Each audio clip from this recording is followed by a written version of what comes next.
Secret recipe MDH का जीरा SIP जल जीरा मसाला। सिप सिप जीरा सिप MDH का जल जीरा सिप MDH का जल जीरा SIP.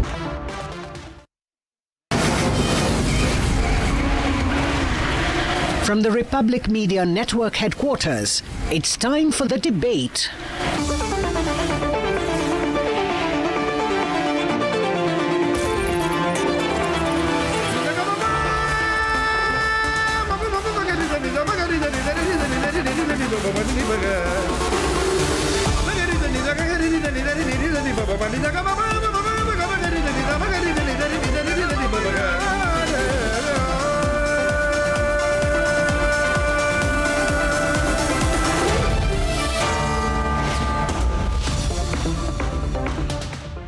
Welcome back, friends. Niranjan and I continue. And in this part of the conversation, our focus is essentially on the diplomatic victories notched by Prime Minister Modi during his 4 days of foreign visit to Japan and China both. The big ones, of course, coming in from China because it was a multilateral engagement. Prime Minister engaged or met with, interacted with a dozen and more world leaders and could drive home the point on terror, on the issue of balance of trade with China, on the issue of some double standards practiced by nations he did not name. We can name, it was about China. And of course, made sure, by way of optics, that Shehbaz Sharif, who represents Pakistan by half, I say half because the other half was represented by General Asim Munir at the SCO summit. And he, of course, is the more powerful half of Pakistan. But Prime Minister Modi, by way of optics, made sure that in the pictures that beamed out of Tianjin, Shehbaz Sharif looked like, what shall I say, Niranjan, a sidekick, an attendant, a maid, what? I mean, it was a very poor picture for the Pakistanis to behold, the manner in which Shehbaz Sharif conducted himself. And obviously it was because the arc lights were firmly on the troika, which was of Prime Minister Modi, President Xi Jinping, and President Putin. And I think that's one big diplomatic takeaway and a win for us, that in our larger objective of multi-alignment and facing the headwinds that we are, unfortunately, from the United States under Trump administration, India did project a picture of control and calm, and I think that's a big one, and that's our focus in this conversation. Niranjan. I think the word you were looking for is dud. He came for Pakistan, yes. Pakistan. The word is dud for Pakistan because Shehbaz Sharif got a very, very, very sorry figure. Ladies and gentlemen, here's the story. From a few weeks back where China refused to condemn the Pahalgam terror attack, and we refused to sign the agreement. Rajnath Singh returned from Russia refusing to sign the agreement. Two, in China, a mention of the Pahalgam terror attack and global condemnation. We've come a long way. And here's why. What happened in Tianjin is a victory for India.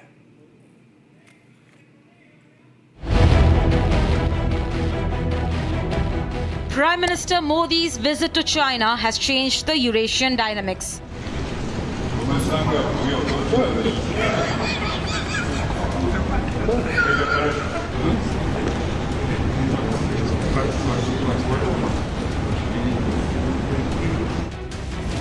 Even at the SCO, India did not miss the mark to prioritizing its national interest. हाल ही में हमने पहलगाम में terrorism का बहुत ही घिनौना रूप देखा। इस दुख की घड़ी में जो मित्र देश हमारे साथ खड़े रहे, मैं उनका आभार व्यक्त करता हूं। So much for a narrative war. Prime Minister Modi showed the world when it comes to the big table, it's India that does the talking. आतंकवाद पर कोई भी डबल स्टैंडर्ड स्वीकार्य नहीं होंगे। हमें मिलकर आतंकवाद का हर रंग में, हर रूप में विरोध करना, ये मानवता के प्रति हमारा दायित्व है। India has been fighting very closely. Prime Minister Modi, during his bilateral with President Xi, made it very clear that cross-border terrorism cannot be brushed under the carpet. In fact, that was taken extremely seriously. In the opening remarks that were made by President Xi of the 25th meeting of the heads of state, he did make a mention: terrorism, extremism and separatism. Then comes the joint declaration. The joint declaration not only condemns Pahalgam massacre, you have all the nations coming together and calling out this cross-border terrorism that has taken place. And that is undoubtedly a big victory for India. It's not just with words. The Prime Minister also redefined India's Asian posture with some reiteration. परस्पर विश्वास, सम्मान और संवेदनशीलता के आधार पर हम अपने संबंधों को आगे बढ़ाने के लिए प्रतिबद्ध हैं। Some bold statements. भारत और रूस हमेशा कंधे से कंधा मिलाकर चले हैं। हमारा करीबी सहयोग न केवल दोनों देशों के लोगों के लिए बल्कि वैश्विक शांति, स्थिरता और समृद्धि के लिए महत्वपूर्ण है। Some key meetings with key figures in the neighborhood. India was ready to extend the arm of friendship to friends and unafraid to show the shoulder to the ones who did not deserve the attention at all. In return, all India got was praise from its partners.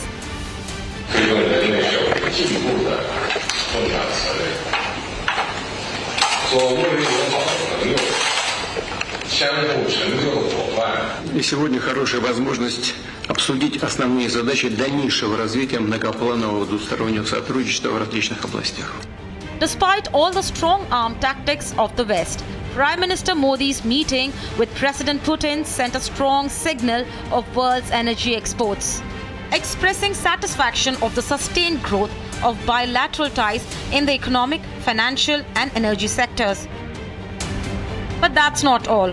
The Prime Minister must have stunned the world geopolitics when he held nearly a 50-minute long off-the-record discussion with President Putin en route to the bilateral meeting venue. During this entire meeting, they were alone. There were no translators. What we do not know is the content of the conversation that took place between Prime Minister Modi and President Putin. And perhaps that is going to be in the realm of speculation. But one thing is very clear. It was an unusual format that was adopted by both the leaders, breaking all kinds of protocols. It's very unusual that world leaders would break this kind of a protocol and decide to be inside their car and have a chat session. What was the session all about? We do not know. Terror.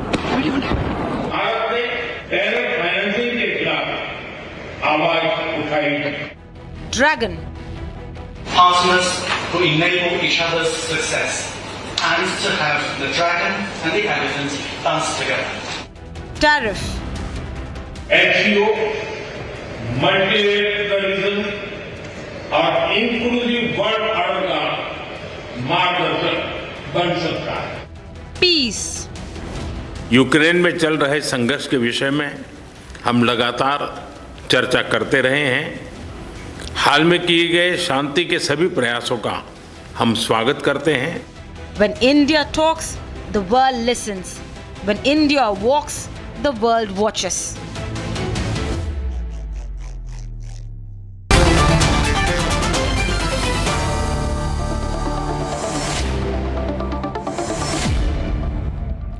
Okay, on top of 9 p.m, we have a fantastic panel. Ambassador Deepak Vora, former diplomat, joining us here on the debate. Good evening, Ambassador. Tatiana Kukareva, senior journalist, Russia. Welcome back. She's live from Moscow. I have David K. Johnston, who's an American journalist, live from New York. Victor Gao is Vice President, Center for China and Globalization, should be joining us soon. He's live from Singapore. Versus Adel Nazarian, who's a foreign policy analyst, a researcher, and international senior journalist, live from Washington, D.C. Welcome. Anand Ahuja, who's a Republican co-founder, Indian Americans for Trump, joining us live from New York. I have my colleague Shavan Sen joining us live from Tianjin. He's been reporting for the last 3 days non-stop. And I have Fakhar Yousafzai. Fakhar, I want to start with you, Fakhar. Let's show the pictures of what happened today. Fakhar, take a look at this video.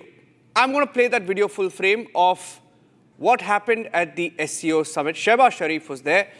I think there were two defining images, Abhishek. One defining image was when Prime Minister Modi held both Xi Jinping and Putin by their hand. And there was one video, if I can play that video, of them, both Putin and Prime Minister Modi walking to take their positions. Here's what happened, right? Even before this, yeah. Yeah. This was just maybe after that. That's the video. I want to get, Shravan on that, because I wanted to show this video to Fakhar, because I wanted to get a, understanding from Fakhar Yusufzai, who's from Pakistan, on how Pakistani media is looking at this. Because I've been given to understand from Abhishek, that, from Shravan, that Shehbaz Sharif didn't get a bilateral. Shehbaz Sharif and Pakistan didn't get much of a mention in the Chinese media. In fact, even Myanmar got an audience with Xi Jinping. Fakhar, you see that video? You see that Shehbaz Sharif just standing there. Yesterday, he jumped in the line, jumped out of line, tried to shake Putin's hands. Today, he just stood there watching, right? It's not looking good. If it's all about optics, right?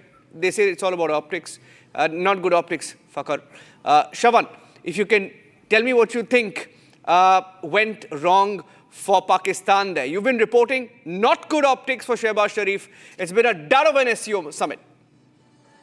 You can tell Fakhar that. Well, I believe President Xi as well as President Putin is aware that the real power basically lies with General Asim Munir, and that is the reason why perhaps Shehbaz Sharif was left alone. And let me just tell you the sequence of events. Something that I'm saying is based out of facts. And that's exactly what I'm going to do over the next couple of minutes, just to tell our audience there, back home, that this is what really happened. On 30th of August, when Shehbaz Sharif landed along with the Deputy Prime Minister, of course, along with the Foreign Minister, it turned out that there was no audience that was given by President Xi. In fact, you've had Cambodian Prime Minister and Myanmar acting president, everyone actually going ahead and meeting Nepalese Prime Minister, having an audience with President Xi. Surprisingly, there was no audience that was given to Prime Minister Shehbaz Sharif. In fact, the delegation we are given to understand was trying to seek a meeting with Chinese Premier Li Qiang. Now, whether that has happened or not, we do not know. Having said that, there are two defining images, as you rightly pointed out. One was at the dinner that was hosted by President Xi. He was basically right at the left corner. In fact, after the photo op, suddenly you would have seen Pakistani Prime Minister jumping out like a schoolboy and perhaps, trying to get a handshake with President Putin, which did actually happen. But then he thought that let me go a step ahead and let me then tap the back of President Putin, which of course didn't really go down well because there was absolutely no response coming in from President Putin. Now, cut to today, what really happened?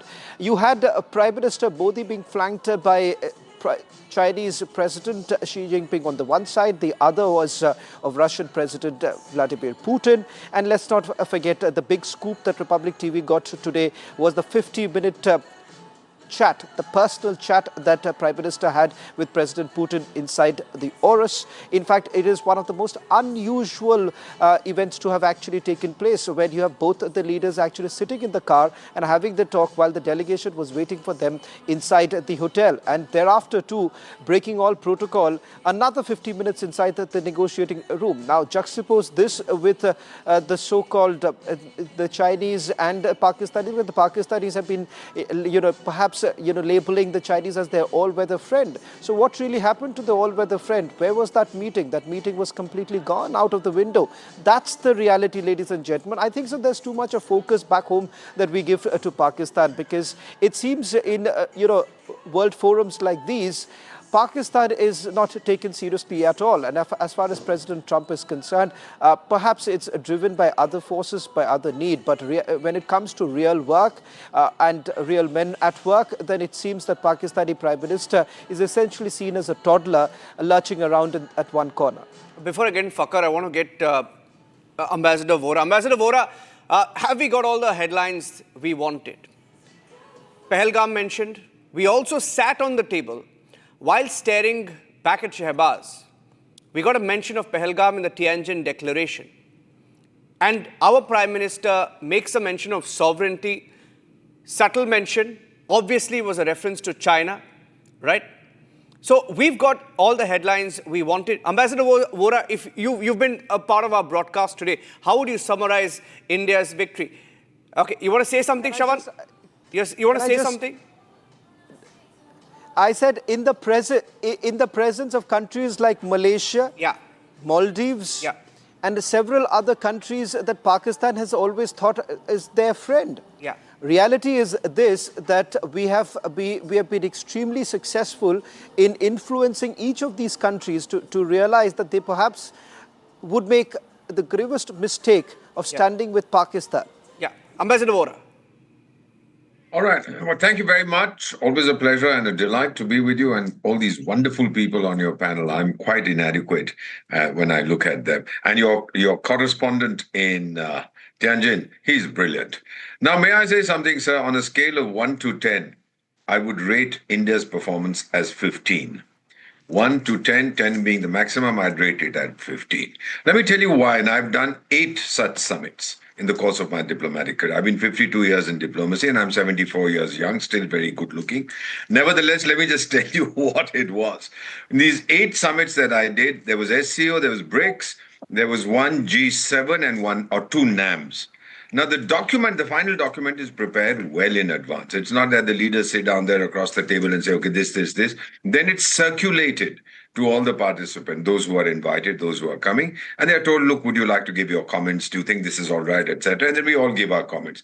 It's up to the host country to prepare the final draft. And it's not unknown, sir, that we all give our comments. A final draft is prepared, but what is actually presented for signature, and this is, I believe, what happened with our defense minister, that it's different from what we had agreed. Now, some people try to be very smart. And then, of course, it boomerangs on them. And we did not sign that document. Now, I do believe that China internalized this, that if India doesn't sign this document, it's not worth the paper that it's written on.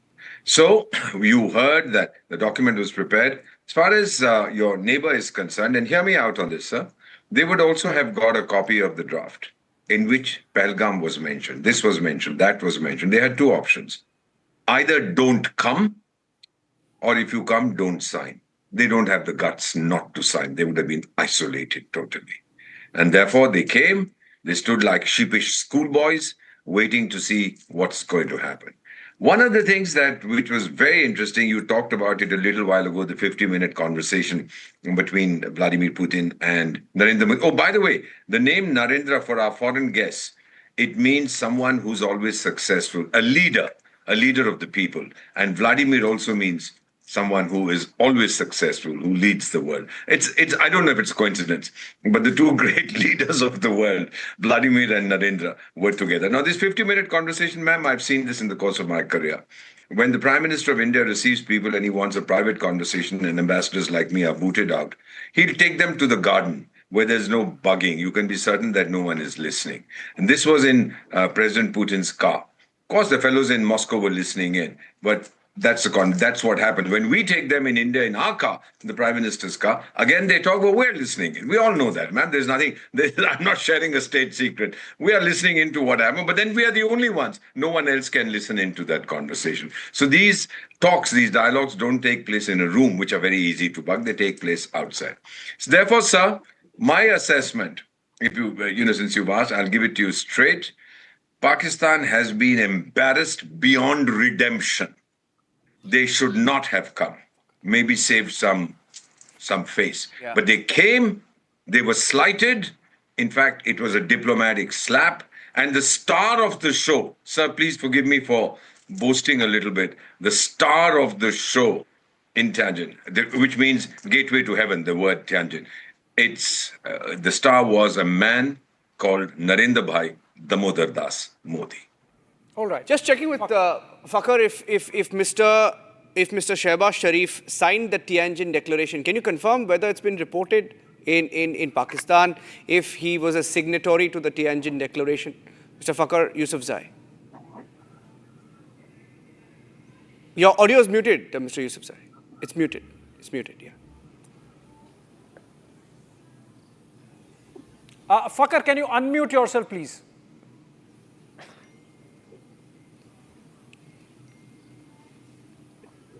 You're muted yourself. You're muted yourself. Okay, does somebody else want to take that while we fix that line? Should we pass that to? He's getting the audio. He's getting the audio, but we are not able to get his audio. Okay, your mic is muted from your end. Okay, we'll fix that. But Tatiana, you want to respond to that? Not good optics for Pakistan. You want to take that question? Come on. I can make a comment. I would not be able to completely agree with the honorary previous speaker. Pakistan is a member of the SCO, so it has to appear. Tatiana, just to take away your discomfort, in the right royal ignore that Shehbaz Sharif got, our prime minister and your president were equal partners. I mean, they were walking and talking and ignoring Shehbaz Sharif, Well, look, our president and Mr. Modi have had a really good relationship for years now, and even we've seen, our media were also very excited about the limousine talk. I believe Mr. Peskov referred to it as the walls from the motherland that were kind of, we say that the native walls help.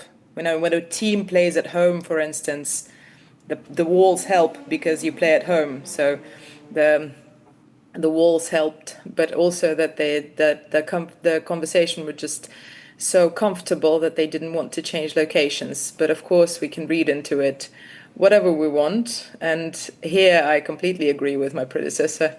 We can very well read into that comment from the president's press secretary. But I believe, both leaders commented on the meeting between them, said it was a very successful one. And Mr. Modi has made quite a firm statement in terms of condemning terrorism. All the countries chose to condemn terrorism. That was a very specific point in the joint agenda. Yeah. Okay, Victor, on this, would you defend your friend? All-weather friend, or you sort of agree with the general sentiment on the panel that Shehbaz Sharif sort of proved himself to be a dud? Thank you very much for having me. First of all, let's congratulate the very successful conclusion of the SCO summit.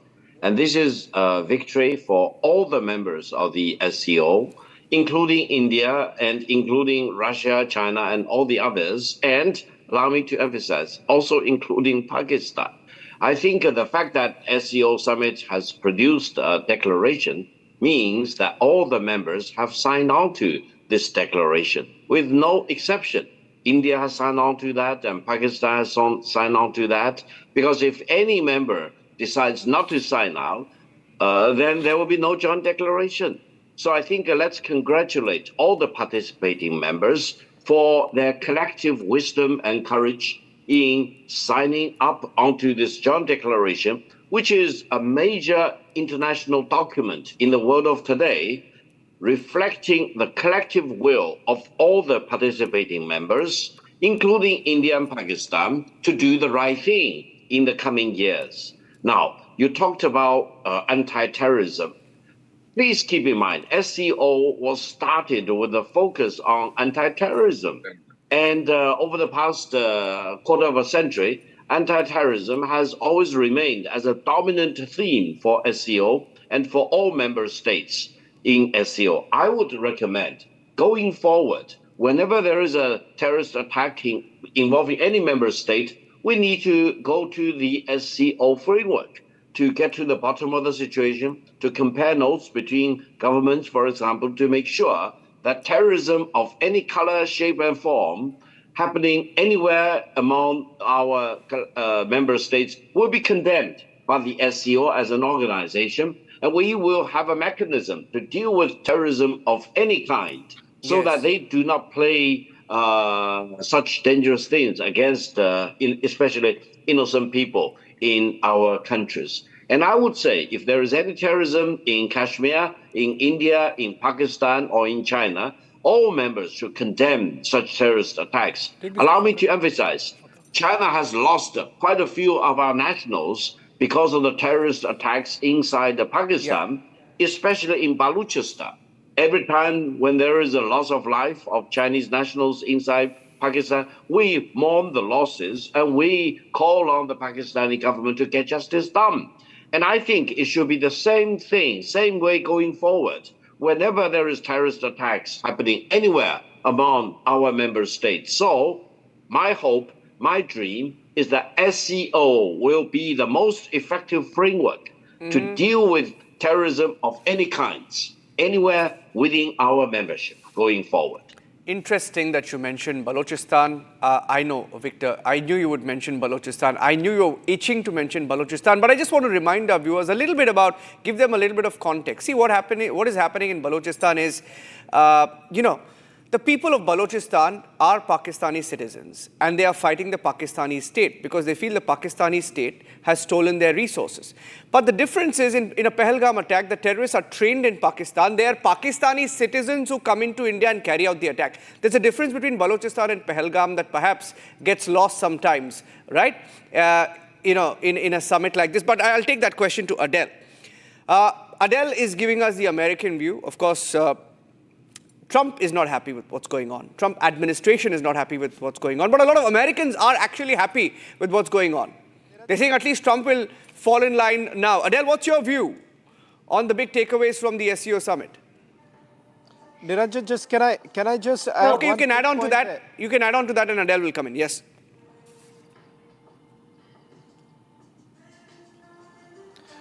Well, in fact, just a while back, we've had a statement, a kind of reference that has been made, and this is the report that has been published by certain Western media. They are saying Narendra Modi, Vladimir Putin and Xi Jinping held hands in China. The leaders aimed to signal as an alternative to U.S. global leadership. I think so, the message has been sent across to the West, and particularly this is exactly what China and Russia have also been aiming at, because it seems that yesterday when the conversation took place between President Xi and President Putin, it was also about Alaska. And the fact of the matter is that you've had President Putin today saying that I acknowledge the role that has been played by India and China, and I'm hoping that the United States of America follows suit. Yeah. Adele, you can take that. In response to that, thank you so much for that update. I want to say welcome to the table.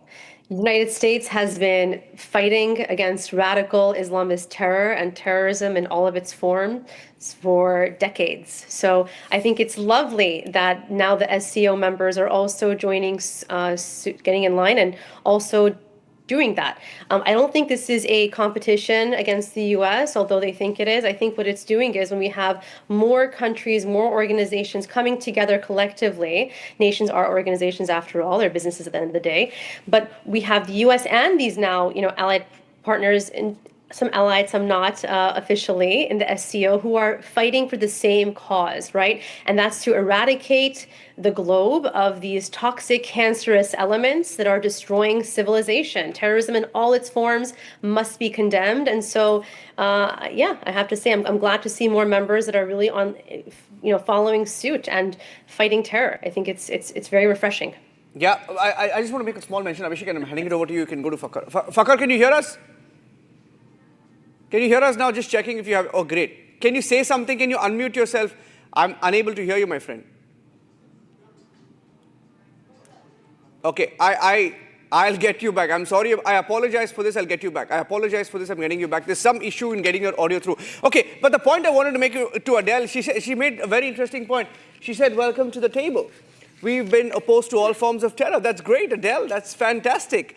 Wow. But Asim Munir, you invited him a few days back to White House. You sat across the table with him. You struck deals with him. You're going to have a great crypto, huge, big, beautiful deal with Pakistan, right? 60% by a company owned by Donald Trump's family. And then you have the Pakistani government also involved in this. And let me give you some more news in case you have missed it in the last 2 months. Pakistani generals, Pakistani army officers completed the last strikes for the terrorists we eliminated in Operation Sindoor. They were trained by the Pakistan army. So you can speak about fighting all forms of terror, but I hate to break it to you that it is your friends in Pakistan who are training these terrorists. You sanction them on one end, and then you are in bed with these terrorists. But that's something I wanted to make because I didn't want you to get away with that. David K wants to come in. David, I have to. I'll rebut later. Yeah, you can come in later. David. Well, the SCO was started largely on this issue of terrorism, and one person's terrorism is another person's freedom fighter. It depends on your perspective. I think the most important thing we've just seen is the early stages of undoing American hegemony over world trade and the dominance of the U.S. in setting the rules of world trade, financial transactions, and perhaps even the U.S. dollar as the world reserve currency. And the reason for this, of course, is that the United States has a president who is a con artist. He's appallingly ignorant. I've known him and spent many hours with him over the last nearly 40 years that I've studied him and written 3 best-selling books about him. He doesn't know anything. He has a degree in economics, but he didn't learn anything about economics. Oops. He promotes the discredited idea of mercantilism. There's a fixed amount of wealth in the world, and if you have money, that means we don't have it, so we have to figure out how to take it from you. And here you've seen Xi, Modi, and Putin basically declare, yeah, there's a new order here in the world. Now, this is the very early stages of this. This can all fall apart. But that's, I believe, the significance of this meeting. And by the way, those rides in the limos, those were designed to humiliate Donald Trump, who made a big deal out of giving Putin a ride in a limousine in Alaska. The choice of Tianjin to hold this meeting, the 6th largest seaport in China, was also part of an effort to humiliate the incompetent leader in Washington by these other 3 leaders who are all strategic thinkers and have significant smart staff serving them as opposed to a bunch of hard-drinking television show hosts. Okay, so, we began by this conversation by focusing on the takeaways, the wins for Indian diplomacy. But it seems we are actually again veering down to what's with Donald Trump, right, Niranjan? Yeah. Ultimately, it's coming down to that. What's wrong with Donald Trump? It's not just India that's really riled. It's the Chinese, obviously, because they are competing. Russians, of course, because ultimately the American deep state is on the side of the West. And the West, because Donald Trump is not backing them in Ukraine enough, as much as they would want. So effectively, who's America befriending, unfortunately, at this moment, except for General Asim Munir? Yeah. Fakar, if you're there, I don't know what's happened. Have the Chinese hacked your phone or what? Fakar, are you getting us? I really want to ask you this question. Is he there? I think we're trying to fix the line there. You can take that to Anand Ahuja. He was really upset with what David K said. I want to come to Ahuja really before that Anand Ahuja. Anand Ahuja, except for General Asim Munir, who's today friend of the United States? First of all, I don't understand why we are discussing Asim Munir or why we are even discussing Pakistan. India being the largest democracy and the 4th largest economy is comparing itself today with Asim Munir and with Pakistan. Are we going to that low level to compare ourselves with these countries or with these people? We are not comparing. It's Donald Trump who really wanted a photo op between General Asim Munir and Prime Minister Modi, and for God's sake, that's not going to happen. And I think Donald Trump really misread the situation, and for which he's paying. The kind of anti-America sentiment for the first time I'm seeing in my life on the ground in India. It was never like that before. Sir, first of all, you have to understand the circumstances in which Asim Munir was invited for a lunch at White House. At that time, Israel-Iran war was going on. Initially, Pakistan position was that I will supply nukes to Iran to destroy Israel. Donald Trump invited Asim Munir and made Pakistan to change its position in Iraq-Israel war. The same very Pakistan then started supporting Israel, and they said that we are not going to support Iran. So you have to understand the geopolitical particular situation at that particular time. Inviting Asim Munir for one lunch does not mean India has been ignored by United States. Also, I see lot of things have been discussed here from objectives point of view, what happened in SCO. What is being revealed in SCO is beautiful, but what is being concealed is vital. And I tell you what is being concealed. The concealed is China is seeing an opportunity for India to be in its relationship with USA so that India sooner or later acknowledges China's hegemony in South Asia. China, we are forgetting that it is China who has been training Pakistani terrorists against India. We are forgetting that it's China's intelligence against India that is being provided by China to Pakistan. Can come on this? So on paper, it's very good to say that we are on board, we are going to handle terrorism. But the question is, who is feeding these terrorists? Who is giving training to these terrorists? Who is providing these arms and ammunition to terrorists? Pakistani terrorists that came to I think his point is to Fakhar. Fakhar is finally... Fakhar, can you hear us? Yeah. You've heard everything, my friend. Make a point. You've heard everything, my friend. You want to respond to each one of them, you can. No. Listen. Actually, there was a problem from your side, I think so. And now your staff is make it fix.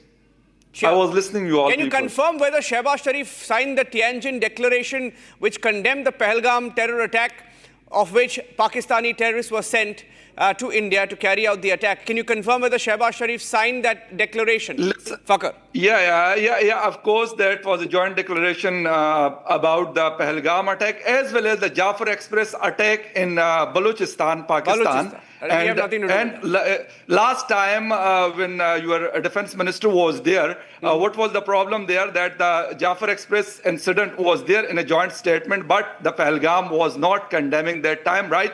This time, both the incident condemned by all the members, not only the Pahalgam attack, but you are claiming this, that Pakistan attacked in Pahalgam, but you didn't give any proof and you didn't investigate that matter. Can you look at that visual? Can you tell me what happened to Shehbaz Sharif? That incident happened on 22nd on April, and today is the 1st September. What you did for that incident? I think so. Pakistani Prime Minister was there and he representing Pakistan. What he said? He said about the terrorism in Khyber Pakhtunkhwa as well as in Balochistan. Our Chinese fellow also talk about that the Chinese engineers and the Chinese people attacking in different areas of Khyber Pakhtunkhwa as well as in Balochistan. Pakistani Prime Minister said about that Pakistan is not supporting any type of terrorism in this region, which is come from Afghanistan or which is come from some other countries. Supporting any terrorism in this region.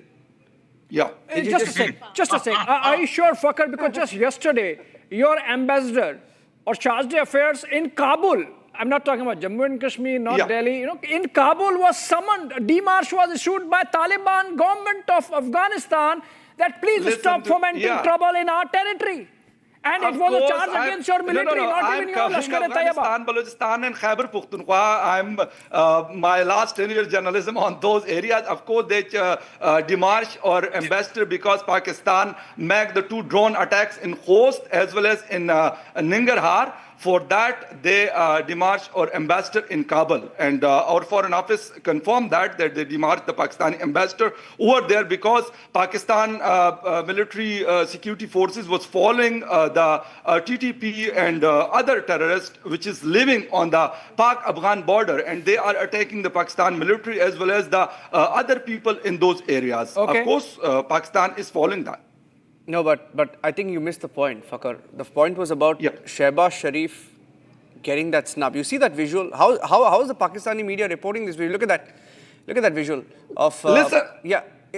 Listen. Yesterday he Of course, jumped the line. I will Yesterday he respond on jumped. that. Yesterday he jumped at Putin. He lunged at Putin. Listen. Almost trying to of course, like that and put of his hand course, out. I have talked about that when he was follow the Vladimir Putin. I think so. That was not a good gesture as a Prime Minister of Pakistan. He didn't do that. Of course, it's okay. But right now in this show, there are, I think so, we are 8 or 10 people in this show. But all the people are discussing what they are discussing Pakistan. You said in the start that the key word is terror. India is the winner of the key word is terror, my friend. The key word is terror. Listen to me. We are also discussing Donald Trump, claim actually. of Pakistan about the terrorism. This is I have an Pakistan idea. claiming the terrorism. If we're talking about snubs, right? Why don't we redirect our attention and topic of conversation to the seeming snub that Peter Navaro took? Yeah, thank you for saying that. That's another logic I want to talk about. David, I want to get you in on this logic, right? So there is this guy called Peter Navaro, okay? So this guy called Peter Navaro makes a statement this morning. I'm going to pull that out, right? Big, beautiful American statement. He says, I don't understand why Modi is getting in bed with Putin and Xi Jinping when he's the biggest democracy in the world. I would just simply say to the Indian people, please understand what's going on here.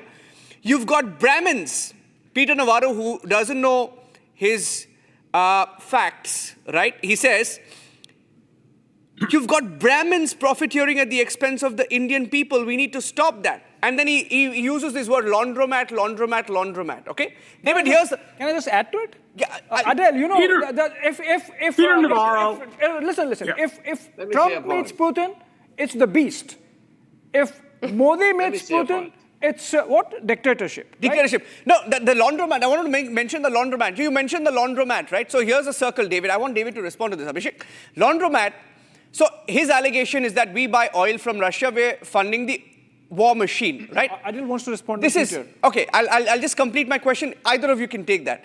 So by that logic, yes, we buy oil from Russia. And you know who buys oil from us? Ukraine. Largest buyer of diesel from India is Ukraine. Who funds Ukraine? America, right? Well, so what you're my dear friends from America, you are the laundromat. You are funding Ukraine. You are buying oil from us. We are buying oil from Russia. Eventually, you are the eventual beneficiaries. David. Okay, so you directed the question to me. If the rest of you would hold on for a moment since I was asked to respond. Peter Navaro, who professor, is a far-out fringe character who has no basic understanding of the world. His trade theories are nonsense. He's been showed to be a fraudster. He repeatedly cited the work of someone else who doesn't exist, and it turned out it was an anagram of his own name. So Peter Navaro has Donald Trump's ear, and he's important for the reason that he has Donald Trump's ear, but he's part of this administration full of drunks, former heroin addicts, incompetent people who Donald Trump surrounds himself with as a career criminal, the third generation head of a 4-generation white-collar crime family. So I wouldn't waste time about Peter Navaro's nutty views, except to understand that they play a role in the utter lack of sophisticated knowledge of Donald Trump. Yeah. Adele? Allow me to make a point. Coming to you, Victor. Adele wants to make a point. Adele. Yeah, allow me to make a point. For Peter Navaro, let me say one thing. For the record, Peter, let India decide whom India wants to sleep with. That decision should not be America's decision. That decision should not be Peter Navaro's decision. That's very simple. Let India decide which country is its enemy and which country is its friend. Now, another point I want to make is that the United States, and in particular President Trump, seem to be worried that they do not have enough enemies in the world. Whereas China is always worried that if we do not have enough friends. So that's the difference between China and the United States. We want to have as many friends as possible, and Washington seems very, very worried if they cannot find enough enemies in the world. That's a big difference. Now, the other thing Victor, is that I think you're overstating that. The United States keeps buying uranium from Russia. So what right does the United States have to call on India, don't buy oil from Russia? That decision, again, is you have such a corrupting influence on the world. You know, you are creating problems for India. You're creating problems for Donald Trump. You're creating problems for Russia. You're creating problems for Ukraine. You're creating problems for everyone. Abhishek, I'm not somebody has creating to any have problem except for those who are against the peace.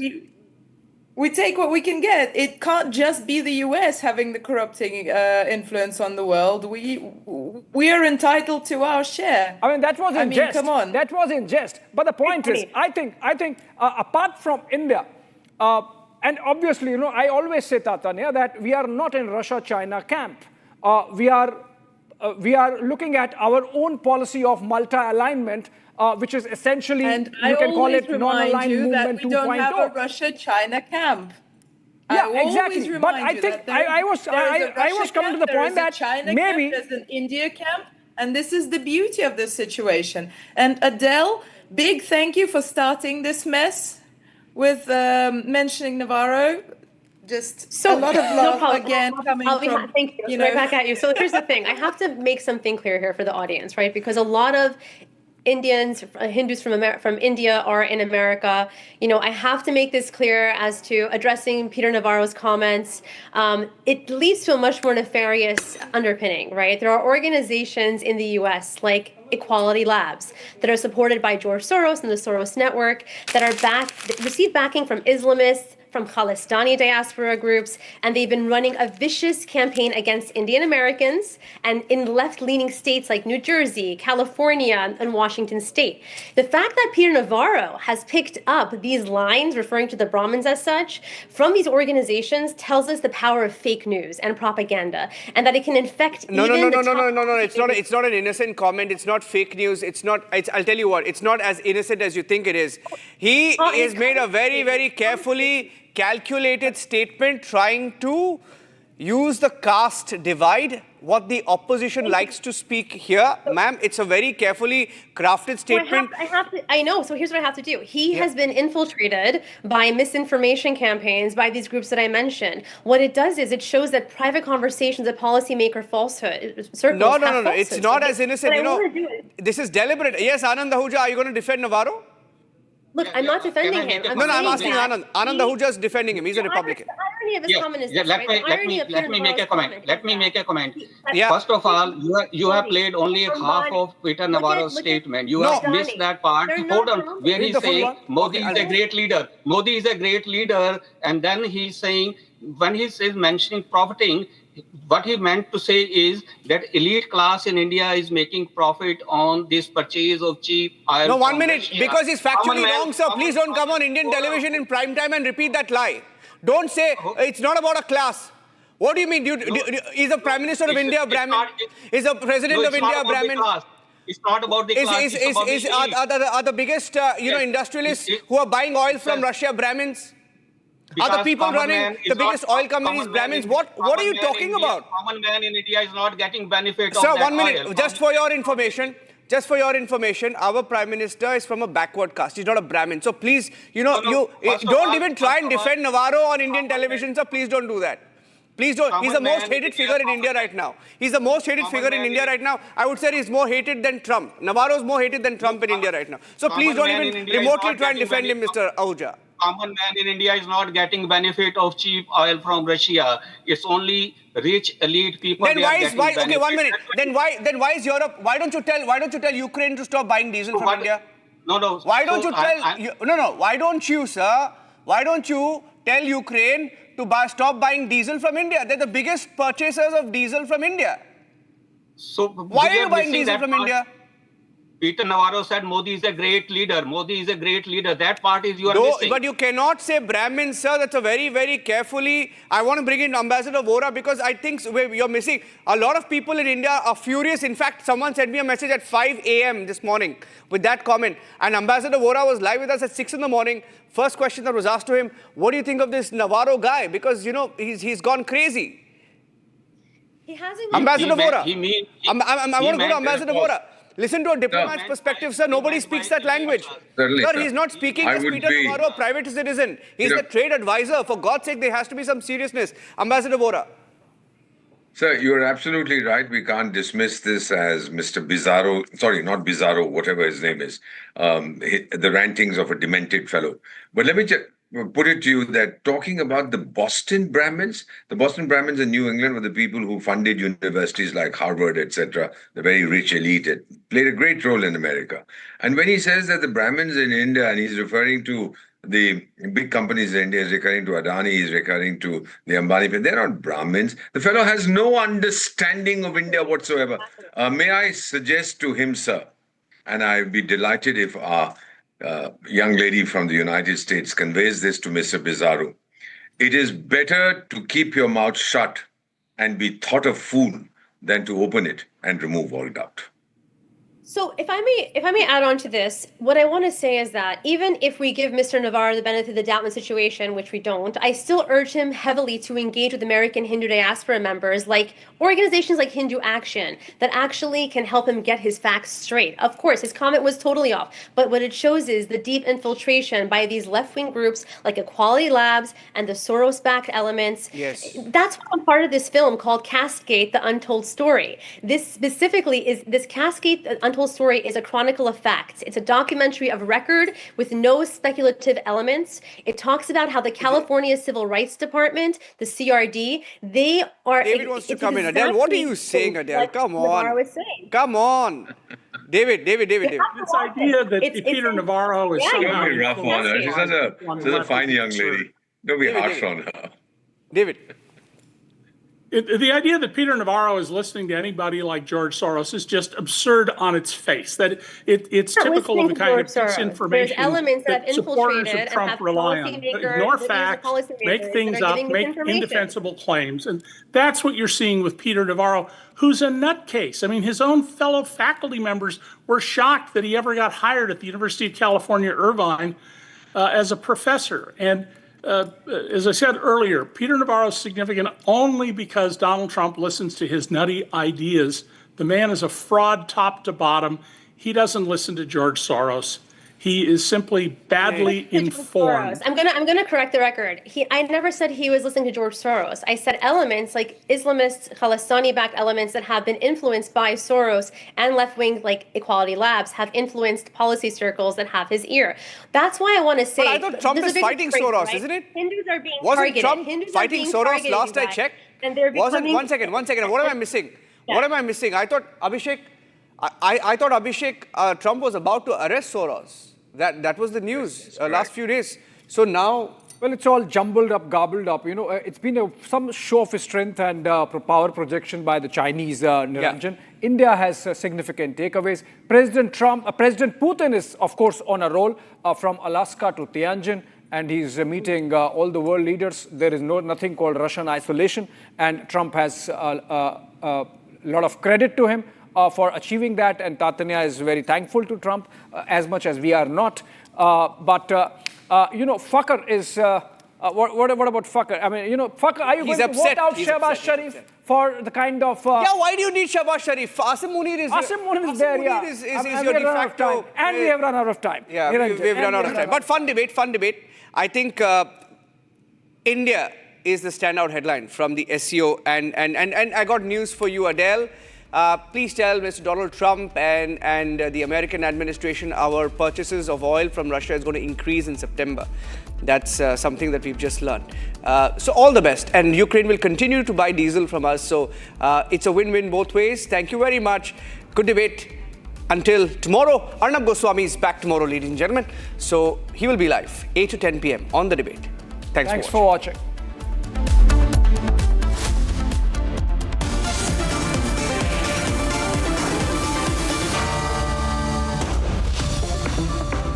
आधे bowl दही में 4 चम्मच MDH चटनी पुदीना मसाला डाला, stir करो, पुदीना चटनी तैयार। MDH चटनी पुदीना मसाला।